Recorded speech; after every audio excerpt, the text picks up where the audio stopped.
क्या बात है सौरभ, तुम्हारी आंखें क्यों नम हो गई? सौरभ के सामने की टेबल पर बैठी पत्नी निशा की बात सुनकर सौरभ ने संभलते हुए कहा, नहीं ऐसी कोई बात नहीं है, चलो खाना खाते हैं। निशा और सौरभ बहुत दिनों के बाद आज लंच करने के लिए एक रेस्टोरेंट में आए थे।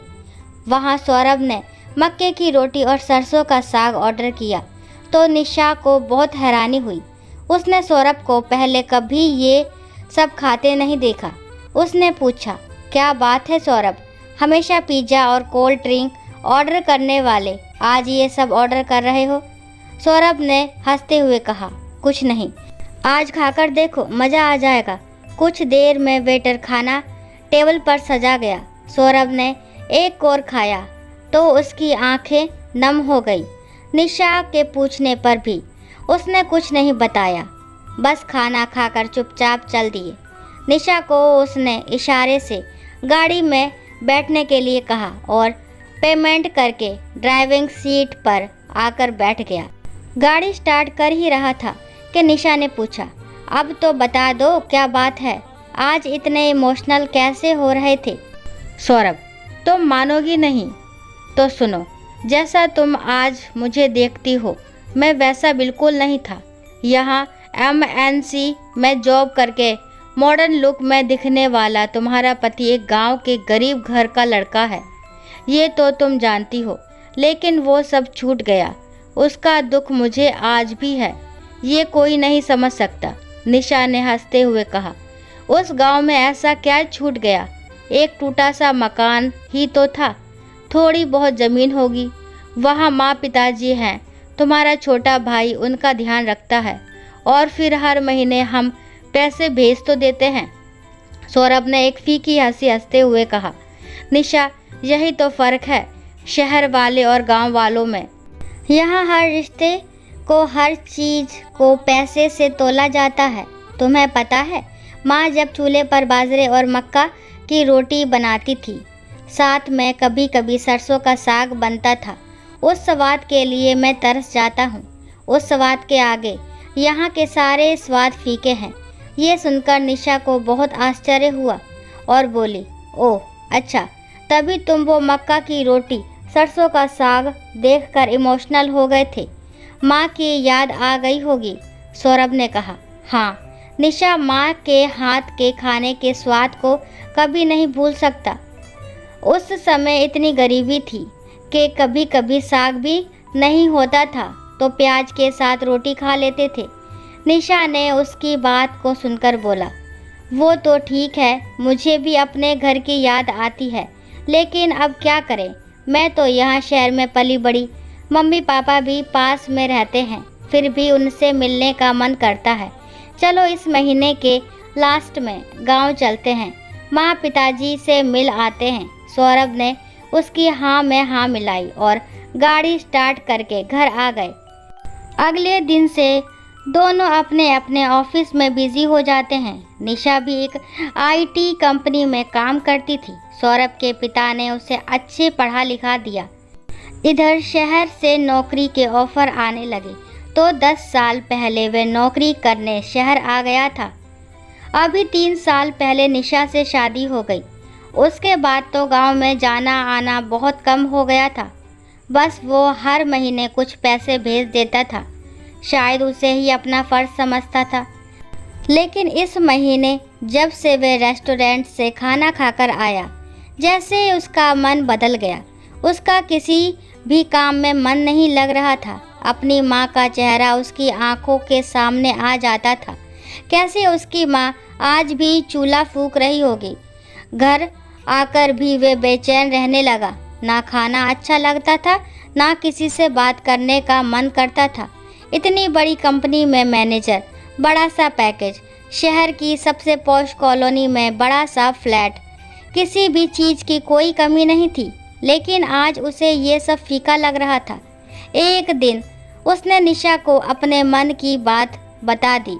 सौरभ ने कहा, निशा मैं जानता हूँ तुम एक मॉडर्न लड़की हो, शहर के माहौल में पली बड़ी हो, लेकिन मैंने फैसला किया है कि मैं ये जॉब छोड़ दूँगा और अब तक जो पैसे कमाए हैं उसमें से काफ़ी पैसे इन्वेस्ट करके गांव में जाकर रहूँगा। निशा, जो अब तक महीने के लास्ट में 2 दिन के लिए गांव जाने की बात कर रही थी, अचानक ये बात सुनकर आश्चर्यचकित रह जाती है। वह बोली, क्या बात कर रहे हो सौरभ, तुम ऐसा कैसे कर सकते हो? वहाँ गांव में हमारा क्या फ्यूचर है? कल हमारे बच्चे होंगे तो वहाँ एक अच्छा स्कूल तक नहीं मिलेगा। तुम इतनी अच्छी जॉब सब कुछ दांव पर कैसे लगा सकते हो? मेरा क्या होगा? मैं गांव में कैसे रहूँगी? सौरभ बोला, मैं तुम्हें फोर्स नहीं कर रहा, तुम अपनी जॉब करती रहो। मैं कभी कभी तुमसे मिलने आ जाया करूँगा, लेकिन अब मैं अपना जीवन पैसे के पीछे भागने में नहीं लगा सकता। तुम सोचो, अभी कोई जल्दी नहीं है। अचानक आए इस तूफान के कारण निशा बहुत परेशान हो जाती है। वह सौरभ के बिना रहने की कल्पना भी नहीं कर सकती थी। निशा ने अपने मम्मी पापा से बात की, उन्होंने भी सौरभ को समझाया, लेकिन सब बेकार हो गया। सौरभ का मन शहर की भाग दौड़ से ऊब चुका था। वह गांव में रहकर कुछ करना चाहता था, थोड़ा कमाकर संतुष्ट रहना चाहता था। सारी कोशिशों के बाद निशा ने सौरभ से कहा, सौरभ, मैं एक बार गांव जाकर सासू जी और ससुर जी से बात करना चाहती हूँ। शायद उनके समझाने से आप मान जाएं।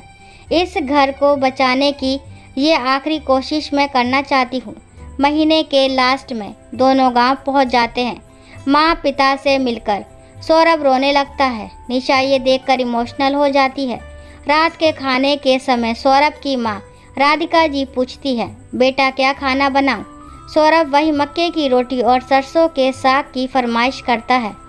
राधिका जी चूल्हा जलाकर गरम गरम रोटियां सेकने लगती है। सौरभ अपने पिता और भाई के साथ बैठकर चूल्हे की रोटी खाने लगता है। वह बहुत संतोष महसूस करता है। अभी तो सौरभ और निशा ने बात नहीं की थी। रात के खाने के बाद सौरभ और निशा ने राधिका जी और पिताजी के सामने अपनी बात रखी।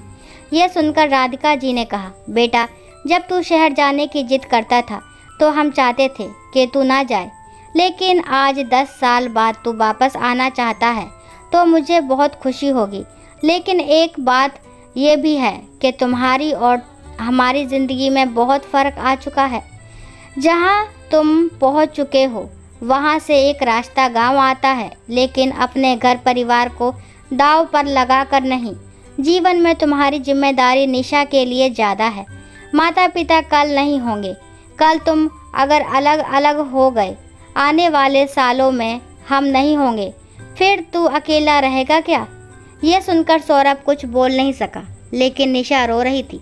वह बोली, माँ जी, मैं भी चाहती हूँ कि ये आपके साथ रहे, लेकिन सब कुछ छोड़कर यहाँ आना क्या ठीक होगा? सुनकर राधिका जी उसे चुप करवाती हैं। बेटा सौरभ, माँ का चूल्हा हमेशा तेरा इंतज़ार करता रहेगा। जब भी तू गांव आएगा तुझे वही रोटी खाने को मिलेगी, लेकिन उसके लिए अपने घर के चूल्हे को बुझा देना कोई समझदारी नहीं है। सौरभ बोला, माँ, मुझे लगता है मुझे आपके साथ रहना चाहिए। माँ बाप को छोड़कर तरक्की करने का क्या लाभ? यह सुनकर राधिका जी ने कहा, बेटा, कुछ चीज़ों का समय निकल जाता है। जब हम तुझे गांव में रखना चाहते थे उस समय तू मान जाता, यही कुछ कर लेता, यही की लड़की से शादी कर लेता तो सब ठीक था, लेकिन अब ये सब करना गलत होगा। मैं तुझे आने से मना नहीं करना चाहती, लेकिन पत्नी को छोड़ देना मैं कभी बर्दाश्त नहीं कर सकती। सौरभ के पिता ने भी सख्त लहजे में सौरभ को गांव आने के लिए मना कर दिया। सौरभ को अब समझ आ चुका था कि अब गांव उसका नहीं रहा। वह गांव में केवल मेहमान बनकर आ सकता है। अगले दिन सौरभ निशा के साथ वापस आ जाता है। रास्ते भर कोई बात नहीं होती। इधर निशा परेशान थी कि पता नहीं सौरभ क्या फैसला करेगा। घर पहुंचकर सौरभ ने निशा से कहा, निशा, मैं गलत था, मैं भावना में बह गया था। अब से मैं हमेशा तुम्हारे साथ रहूँगा। शायद मेरे लिए माँ का चूल्हा अब ठंडा हो चुका है। दोस्तों, आशा करती हूँ ये कहानी आपको ज़रूर पसंद आई होगी। अगर कहानी पसंद आती है तो प्लीज़ मेरे चैनल को लाइक, शेयर, सब्सक्राइब करना ना भूलें। और इस कहानी के बारे में आपके क्या विचार है कमेंट बॉक्स में ज़रूर बताएं। कहानी को लास्ट तक सुनने के लिए थैंक यू। राम राम, राधे राधे।